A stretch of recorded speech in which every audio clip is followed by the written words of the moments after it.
What would you do if someone who didn't even own the place tried to kick you and your loved ones off your own property? That's exactly what happened to me when a woman from the local HOA stormed down to the lake, demanding my family and guests leave. She thought she had all the power, until I told her one simple truth: this isn't your lake, it's mine. Stay with me, because what started as an ugly confrontation turned into something far more powerful, an emotional reminder about family, respect, and the importance of standing up for what's right. The day had started perfectly. It was one of those golden afternoons where the sun seemed to linger a little longer in the sky, throwing warm reflections across the still surface of the lake. I had invited a few close friends, my sister's family, and even my elderly father to spend the weekend at my lakeside cabin. It wasn't just about swimming or fishing, it was about togetherness.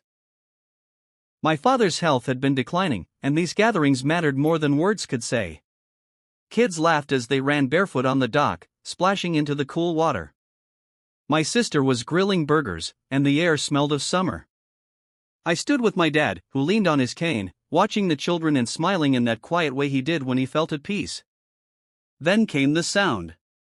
A sharp, cutting voice that didn't belong to this calm afternoon. "Excuse me. Excuse me. You can't be here." I turned to see her, Karen. The self-appointed queen of the neighborhood HOA, marching down the path like she was storming a battlefield. Arms crossed, lips pursed, and sunglasses perched on her face like armor. My guests went silent. Even the kids froze mid-splash. Karen's voice carried across the lake, loud enough for anyone nearby to hear. "This lake is for residents only. Guests must be registered with the HOA, and you clearly aren't," she barked. I felt my jaw tighten. She wasn't just interrupting a family day, she was humiliating my father in front of his grandchildren, turning our peaceful gathering into a scene. I stepped forward calmly. "Karen, we're fine here. Everything's in order." But she wasn't listening. She turned to the children. "Out of the water. You're trespassing, and I will call security if you don't leave immediately." One of my nieces started crying. My father's hand trembled against his cane, and I saw the humiliation in his eyes. He hated conflict, especially in front of his grandkids. That was the moment something in me snapped. I had been patient with Karen's nitpicking for months, the letters about my lawn, the complaints about where I parked my truck, the ridiculous HOA fines. But this crossed a line. I took a deep breath, looked her in the eye, and said the words that silenced her in her tracks. "Karen, this isn't the HOA's lake. It's mine. This is my private land." The world seemed to pause. Even the children stared wide-eyed. Karen blinked, her face flushing red. "What are you talking about? This lake is community property." I shook my head. "No. My grandfather bought this land 70 years ago. When the neighborhood was built around it, the developers couldn't touch the lake, it's still deeded to my family. I let the community use it, but don't you dare stand here and tell my father and his grandchildren they don't belong." Her mouth opened and closed like a fish out of water. The queen of the HOA, stripped of her authority in one sentence. But instead of walking away, she doubled down. Well, if that's true, you should have informed the HOA. We have rules." My patience was gone. "Karen. You're standing on my dock, on my land, telling my family to leave our own property. You're the one trespassing." The silence was deafening. My father straightened his back, pride flickering in his tired eyes. The kids looked relieved. And Karen. She didn't know where to put her anger. She mumbled something about needing to check the records before storming back up the hill, muttering under her breath. But the damage was done. The kids' laughter had been stolen, my father's peace shattered. I realized in that moment this wasn't just about a lake. It was about respect, dignity, and the kind of neighbor we all choose to be. And Karen wasn't done with us. The next week, an official-looking letter arrived in my mailbox. The HOA demanded proof of ownership of the lake and threatened to fine me for hosting unapproved gatherings. My sister was furious. My father shook his head, saying softly, "It's never really about the rules, son. It's about people who need to feel bigger than others. I knew he was right. But I also knew I couldn't let this go, not just for me, but for my family.